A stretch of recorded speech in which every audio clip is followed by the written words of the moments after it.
கர்த்தருடைய பரிசுத்த நாமத்திற்கு ஸ்தோத்திரம் உண்டாவதாக.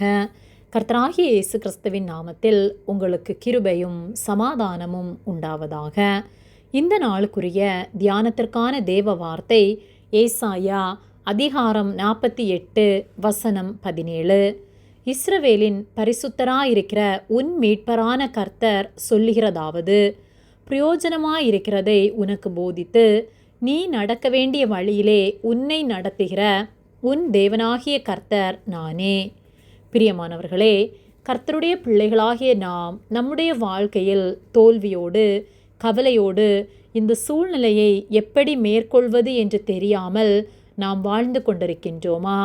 எதை செய்தாலும் தோல்வி, என்னுடைய வாழ்க்கையில் சமாதானம் இல்லையே, வெற்றி இல்லையே என்று சொல்லி கலங்கி கொண்டிருக்கின்றோமா? நம்முடைய பிள்ளைகளை நாம் திருத்தி கர்த்தரிடத்தில் நம்மை தாழ்த்தி ஒப்பு கொடுப்போமானால், கர்த்தரிடத்தில் நம்மை திருப்புவோமானால், கர்த்தர் நம்முடைய வாழ்வை சமாதானமுள்ளதாய் ஜெயமுள்ள வாழ்க்கையாய் மாற்றுவார். நம்முடைய சூழ்நிலைகள் எல்லாவற்றையும் மாற்ற அவருக்கு லேசான காரியம். ஏசாயா 48:17 இஸ்ரவேலின் பரிசுத்தராயிருக்கிற உன் மீட்பரான கர்த்தர் சொல்லுகிறதாவது, பிரயோஜனமாயிருக்கிறதை உனக்கு போதித்து நீ நடக்க வேண்டிய வழியிலே உன்னை நடத்துகிற உன் தேவனாகிய கர்த்தர் நானே என்று சொல்லப்பட்டுள்ளது. பரிசுத்த தேவனாகிய கர்த்தர் நம்மை மீட்கும் மீட்பராயிருக்கிறார். அவர் நமக்கு பிரயோஜனமானவற்றை போதிப்பார். நாம் நடக்க வேண்டிய ஆலோசனையை நமக்கு தந்து நீதியின் வழியிலே நம்மை நடத்துவார்.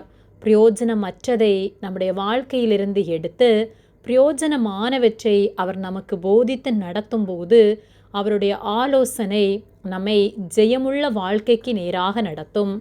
அவர் பரிசுத்த தேவன். அவர் பரிசுத்தமாக இருக்கிறது போல நம்மை பரிசுத்த வழியில் நடத்தும்போது நம்முடைய வாழ்க்கையில் காணப்படுகிற அநீதி, கர்த்தர் அருவருக்கிற காரியங்கள் எல்லாம் மாறி நாம் பரிசுத்தத்தோடு வாழும்போது நம்முடைய வாழ்க்கை ஜெயமாக மாறும். ஆகவே நம்மை கர்த்தரிடத்தில் ஒப்பு கொடுப்போம்.